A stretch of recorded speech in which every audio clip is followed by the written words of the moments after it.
Welcome to this phase podcast series, Continuing to Parent in Lockdown. Welcome to this phase podcast series, Continuing to Parent in Lockdown.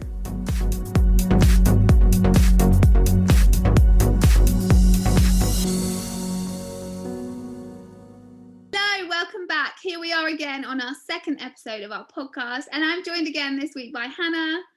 Hey. Hi, Hannah. It's great to have you. Oh, and she's remembered her cup of tea. I did remember my cup of tea in my Christmas mug. So, trying to get into the Christmas spirit. No, I wasn't organised enough to get a cup of tea before we sat down, but I am on about my fifth, so maybe that's for the best. Yeah, I'm probably on my fifth as well, but gotta love a good cup of tea. Yeah, absolutely. Well, it's great to have you back again with us. It's great to be here. And I really enjoy some of the things that we talked about in the last podcast, thinking about how we can manage change and uncertainty. And in this episode, we're going to be thinking about something a little bit different. As we mentioned before, we sent out a survey a little while ago for parents. And interestingly, when parents were asked to rate their level of well-being, over 75% said 4 or above out of 6, which actually seemed pretty good, pretty reasonable. But there was also an option to comment on this answer to kind of give reason for that number. And the comments included many concerns about stress, emotional well-being, and mental health. Yeah, and it's interesting because it just feels like they don't quite add up. Like, if people are going through all the things that they've commented, it doesn't seem like they would rate it a 4, 5, 6 out of 6. And it could just be that, that stereotypical British thing where we ask people how they're doing and the answer is always fine, everybody's always doing fine.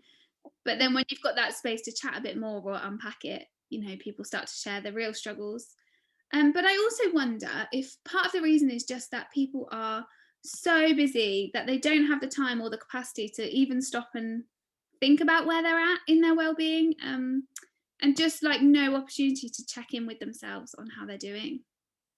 Yeah, no, I totally agree. I think, sometimes it can just feel like you are on that treadmill, like you are literally just keeping going. You've got, a whole list of things that you need to do. And I think unless you have any real reason to stop, you just keep going, and perhaps actually how you're feeling just then becomes sort of like the norm. And then it's actually only when you stop or allow yourself to stop that perhaps you realise that you aren't doing great. And I love the kind of that a little an acronym that I come across with FINE. It's that idea of feelings inside not expressed. And I think if anyone says to me, oh, I'm fine, actually sometimes I kind of question that. I'm like, okay, well, maybe perhaps there is, those feelings inside that they're just not expressing, or they just not allowing themselves to kind of, think or talk through. Yeah, it just doesn't really mean anything, does it? The word fine, it's just mediocre kind of, almost. I haven't really thought about it. I don't know. Right, well, and I spoke to Kirsty, to Nicholas and Donna about their thoughts on this as well, and also just how we can be more intentional in checking in with our well-being.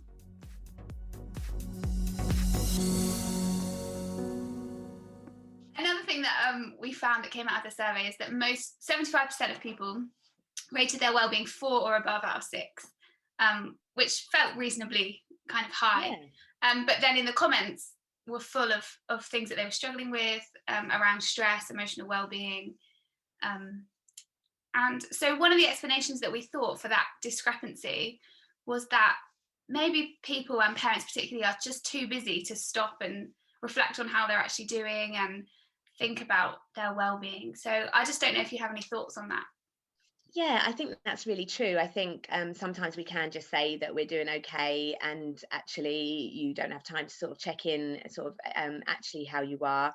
I think as parents, you definitely are always just trying to keep everything up in the air, juggling all the balls and make sure the kids are okay. And it's not that you necessarily don't look at yourself, it's just there's little time left sometimes to even do that. So I think, personally, I found it not so bad, and I think that is partly because I felt quite privileged that I was in a position where I wasn't trying to then juggle work because of the roles that I was doing, cleaning and in the shop. The first big lockdown, I was furloughed from the shop, and then cleaning just stopped because I couldn't obviously go in other people's houses. So Whereas I've got friends who are trying to juggle a job from home, you know, doing their screen and everything all day with little ones around, which I just can't even imagine how that was. So I think in that sense, I was quite privileged that I was able to perhaps be a bit calmer and, you know, manage some of that a bit more easily than perhaps others had the time for. So but yeah, I think sometimes you do not ignore, but just perhaps miss sort of how you're doing. And it's really important to just sort of check in with that. And there were definitely a lot of stresses. And I think a lot of it will be coming out maybe after lockdown as well, or after whenever this is all a bit over. I think as it goes on, isn't it? People are realizing, oh, it's actually affected me in this way or that way. And there are definitely some things that yeah, definitely some real challenges and stresses, new stresses. You know, it's quite stressful being a parent when you're juggling all of that, and then you suddenly all that closes down, and you're like, yeah, faced with just the today and how your child is today, and they're at home, and then you're getting frustrated, and yeah, my husband's talking too loudly in here and they can't hear on their Zoom, and you know, all of those things which I know everybody had. It's yeah, it's sort of different stresses, and then you feel a bit like, why am I stressed?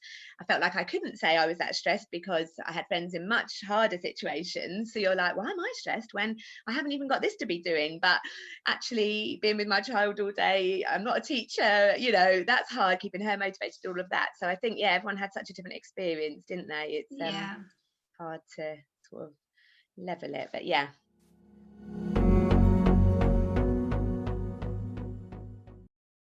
I think that's probably spot on. You know, if I think about lockdown, I'd like to think that people have slowed down and done less, but I think if anything, they've had to do more, because as a parent, you know, I've been juggling not just work and home, but also like homeschooling and trying to fill time when there's very little to do, because our kind of freedom has been limited for the right reasons, but it means that you're not able to kind of to do as much. Therefore you end up somehow becoming busier. You know, you're always on Zoom calls, you're always trying to catch up with people in a way that before was so much easier. So it takes more energy and time and planning and all of these other things.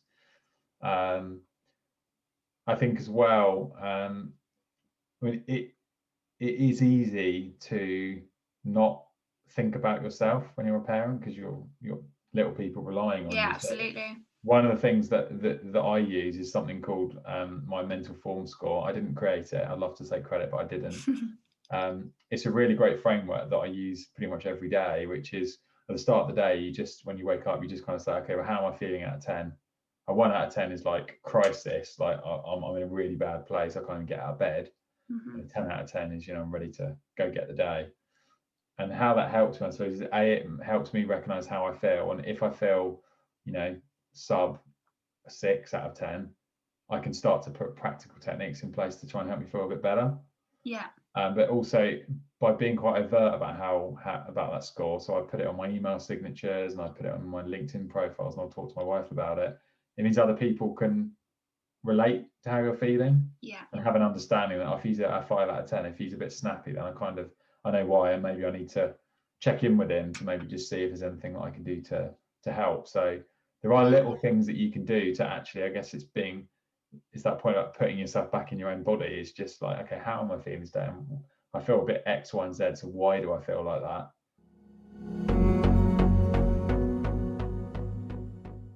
Yeah, that's really interesting. Definitely as a society, we do love busyness, don't we? I think we really use that as a distraction. We just kind of throw ourselves into stuff and we're always doing, especially when things feel a little bit uncomfortable or difficult. The way to manage that sometimes is just keep doing rather than stopping and thinking about it and checking in with ourselves. And particularly, well, I think this pandemic situation, there's been a bit of a split in some people's experiences of it, because sure, you had a lot of people who maybe had extra time on their hands and had time to reflect on life and stuff. But I think if you have a family, I think for parents, it was even more busy than usual. So and as a parent or caregiver, then you've got all that busyness, but also your focus, I think, is so much on how everyone else is doing. Always just wanting everyone else around you to be okay, and but once again, that does just take you away from actually asking yourselves those questions. It seems more important for everyone else in the family to be okay. I think I hear a lot of mums and dads feeling that way. And also sometimes we get caught up in putting a lot of energy into making it sort of appear on the outside that we have it all together, and so always just answering that we're fine, it's okay. Yeah. And whether or not we do on the inside doesn't really matter so much. It's I'm not saying that as a judgment, it's just I think what society has taught us to value, that outward appearances matter, so we automatically always just make it sound like everything's okay. So someone might ask you the question, well, how are you doing? You say, I'm fine. But then given the chance to go a bit deeper and someone asking a bit more specifically, it probably will bring out, oh, actually, I've got this, I'm struggling with this, and I've got this. Yeah. So how easy do you find it to be aware of your own well-being? And why do you think that's important or not important to do? Yeah, I think it's really important to keep in touch with your well-being, definitely. I think that I'm okay at doing that. I'm fairly all right. I think sort of over life, as everybody, there's been tough times, and my husband's been through some quite tough times as well, struggling with feeling quite overwhelmed at times, and so I think we're both quite on it in that sense. I think I've been in places where I've been incredibly anxious, very panicky about various things, especially when I was younger. And I think sometimes when you've been through that, you are then a little bit more, I sort of had some counselling and things through that, so I feel like I'm maybe equipped with some sort of little tricks of the trade, I guess, that kind of help with that a little bit. So I do try and sort of keep in check. I think I definitely know when I'm feeling kind of losing the plot a little bit. I know I lose my patience with the kids, I'm more snappy, just that feeling of overwhelming. And I think it's just important to check in sort of why that is, and sometimes that might be your frame of mind, and actually just by changing your frame of mind that can totally lessen it and you're okay. And sometimes it is because perhaps you're doing too much or something's not quite right, so it's important to address what that is, I think, definitely. I mean, I guess very easy, because I've in the last sort of 2.5 years, I've been on a journey where I now sort of, in addition to my day job, I work very actively in the mental health space. Okay. So I've won awards, I speak, I vlog, I kind of campaign for better mental health and well-being, better recognition that just because your mental health takes a dive, it really doesn't have any material difference on you. Yeah. At your career path, how successful you can be, how happy you can be. And I guess in that journey, well-being and mental health now to me is a core part of my life. It's a passion. It's kind of my reason for being on the planet now. I firmly believe that. So being aware of my own well-being is something that probably 2.5 years ago I wasn't aware of it. Now I think and make conscious, intentional choices about, am I getting enough sleep? Am I exercising enough? What food am I putting into my body? Am I working too much? Is my screen time too much? Like it sounds like I'm overthinking it, but I'm just more aware of it. And if you're aware of it, in my opinion, you can actually do something about it. Yeah, absolutely. I actually find it really hard to notice what I'm feeling in any given moment, and I do have a tendency to distract myself, definitely, with how everyone else is and what everyone else needs to do. What else needs doing. So I have to really work at this stuff. I think it's much easier for me to just go into that mode of taking care of other people. I think that comes more naturally. But I know that I will be better able to take care of those around me if I fill my own cup first. That's something that I've definitely started to learn about myself. So to help myself do that, I think I've found journaling helpful for that. It helps me to be aware of how I'm doing. It forces me to stop and to focus inwards and ask myself some of those questions. And it also really helps me to identify any patterns, and to understand my feelings by putting things into words. So where I might find it hard if I'm sort of put on the spot and asking myself how I feel, when I'm able to sort of pin it down with words and spend a bit of time each day doing that. Yeah, journaling is a good practice to help me be aware.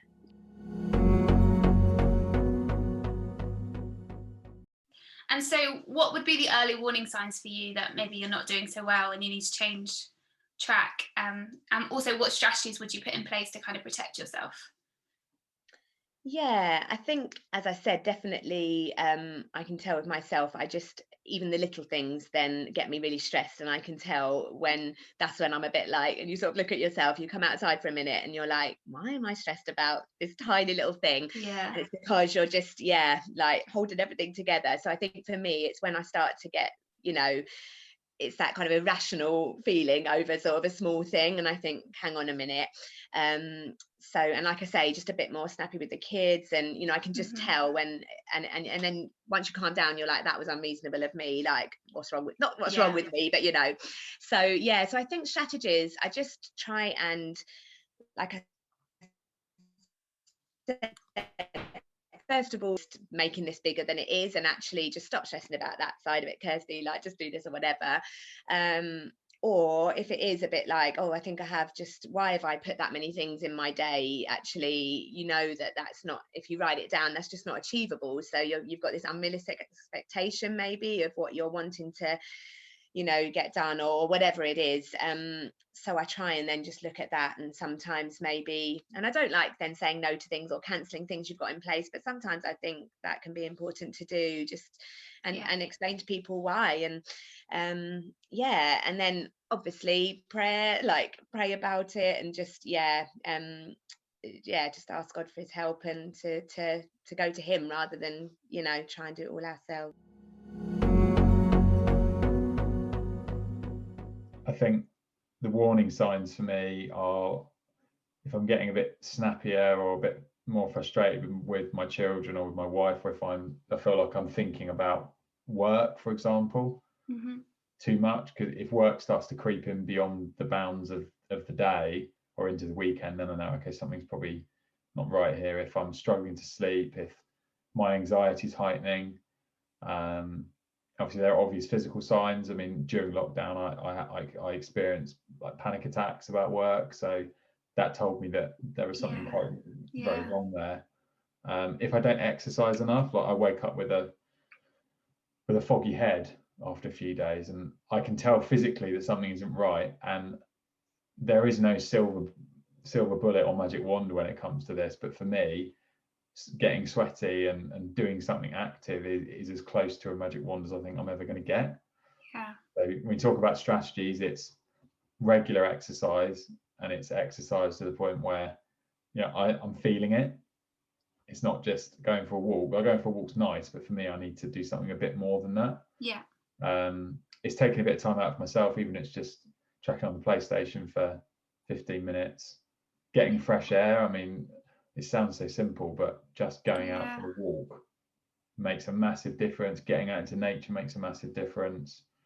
And just those silly things like making sure you're drinking enough water, and making sure your nutrition's right. But then equally, sometimes if you feel like you want a beer or have a can of Coke, just kind of go for it. It's very easy to try and live this pure life where you don't make any poor choices. I think sometimes you just need to let go a little bit, and I kind of think that's all right, as long as it's not to excess. That's fantastic. And I guess it is those simple things that are just proactive, aren't they, in keeping yourself in check, about checking up where you are. I think from personal experience, I've been like to crisis point, and that's what I now talk about is my own story. I've been to the edge, and it's a scary place to be. And we don't know what's going to happen in life. So tomorrow, someone we really love could die, right? Things happen in life that, to my earlier point, we can't control. But if over time you build in all of these little coping mechanics, it's not to say you're not going to get to crisis, but you're far less likely to get there, and you'll also be much more aware if you're falling into that place. Whereas I kind of, for me at least, I stumbled into it without realizing, and then it gets to a crisis kind of before you can even process that you're in a crisis. And that's for me when it got really, really difficult. I can definitely get really caught up sometimes in trying to keep everything together and trying to make everything work for everyone else, and sort of setting these really high standards.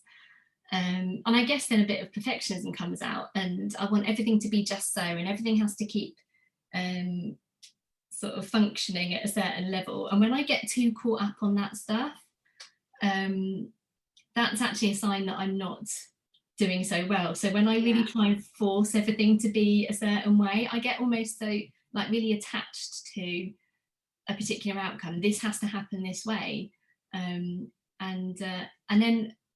obviously then what happens, so a big sign for me is I just start snapping at people in my family and I lose patience. So having a 3-year-old, things are never going to go to plan, but what I start noticing is that like I find that really difficult to handle when I've started going off track a little bit, and I will snap. I'll find myself sort of raising my voice, which is not something I like to do, and I just hear myself saying stuff or being really irritable with people around me, and that doesn't feel good, and I just have this sort of resistance to being able to just accept things as they are.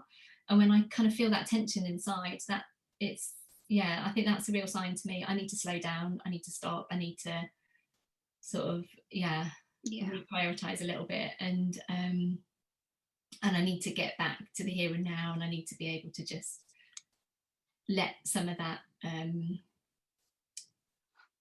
some of those standards go a little bit, kind of in terms of the pressure on myself to do stuff. So if I'm in a really snappy, irritable mood, and if I have the chance to do so, for me a kind of in the moment thing might be to actually just take a breather, step back, and do something like go for a run. So just a couple of weekends ago I was just ended up in lots of arguing over silly things with a 3-year-old, and in the end I just thought, I know this is not helpful for her, it's not helpful for me, I just need to take a step back. And I think sometimes that's a really good thing to say to your child, that you need that. Like I think it models something good. I just said, look, okay, mummy's losing patience here, I'm finding this difficult, I'm going to take a step back, and then I said, look, I feel like what I need to do is I need to go for a run, and then I'll come back and we can have a little talk about it. And she could see that I was able to acknowledge how I was feeling, and I knew what I needed to do about it. And thankfully, because it had to be on a weekend, my husband was around, I could just get up and go for a run and just let off steam a little bit and get some perspective and get back to it. So certainly that's like an in the moment thing that helps me when I'm not sort of coping very well with stuff. And that daily mindfulness practice for me is really good at generally sort of trying to keep that going, because especially when there's change and uncertainty on the horizon, I need to do as much as I can, anything that's going to keep bringing me back to the present moment. So I try to really carve out time for myself at the start of the day, and I find that is going to really help me throughout the day. If I can start the day well, have that time to myself, do a bit of yoga, a bit of a mindfulness practice, maybe write some stuff down, that just sets me up right and helps me. I start in that calm state of mind, and it sort of sets the tone for the rest of the day really, and helps keep me keep me sane. So great, that's key stuff for me. Do you mind just expanding a little bit on mindfulness and what it is, how it works? So mindfulness is about being fully aware of the present moment in a really non-judgmental way. So you can do that in a sort of formal practice, like following a guided meditation. So there's some good apps you can use. There's the Headspace app, there's the Calm app, or there's things on YouTube and stuff. And I find it helpful to have a guided meditation. So that's something that I'll do in that structured time that I set aside for myself in the morning. I would follow a guided meditation. Okay. But it's something that you can bring into anything that you're doing throughout the day, as long as you sort of focus on what you're doing in the here and now, instead of letting your mind wander off. And it's just bringing your mind back to focusing, okay, so at the moment I'm washing up, so I'm going to fully give my attention to washing up. So it, just noticing how the water feels, and just really focusing on each sensation, each part of the activity that you're doing. And that's why, so breath is a really good thing, to focus your attention onto your breath, because that is always happening in the present moment, and it grounds you into your body. So using your senses, using your body to ground you.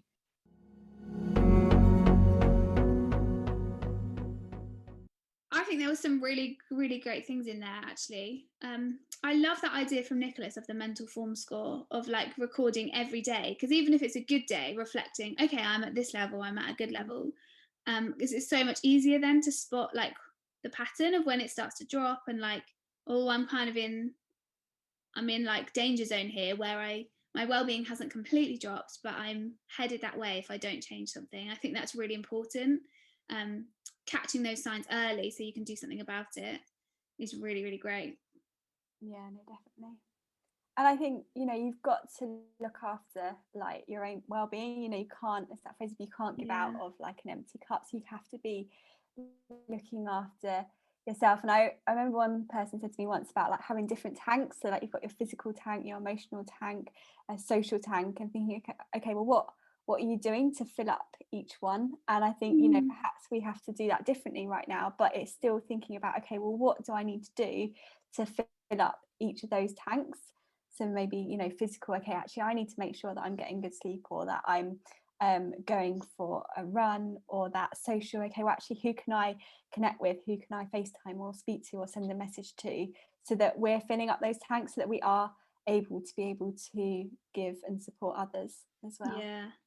Yeah, absolutely. And I think it was Donna who said, you know, I'm also not the best at knowing exactly how I'm feeling all the time. Sometimes I'm a bit slow on the uptake.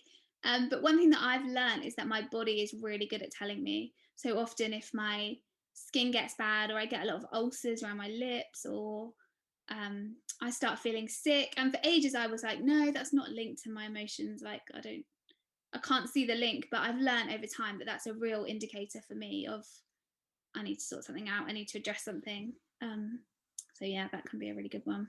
Yeah, I think it's so important to listen to our bodies. Like, I think, you know, for me, I know that I definitely have to make sure that I'm getting good sleep, and kind of making that a priority, especially if, you know, I am feeling more stressed, actually to build that in. And so I think it is so important. I think our bodies do tell us, and kind of how we are feeling, so it's important to listen to them. And something else that Donna said as well is about explaining to children, you know, actually I'm having a minute, I need some time out, I need to go and look after myself, because it's actually really important that we teach children and that we model to them, you know, to take note of how we're doing, and that we need to look after our own needs. So yeah, I think that's a really brilliant example. Yeah, definitely. Wow, thank you so much for listening. We really hope that you enjoyed this chat, and we'd love to hear any thoughts or other examples that you might have. Please feel free to share this podcast with anybody that would find it useful. And remember that you can always find us on Facebook or Instagram at Faze Hitchin. See you soon.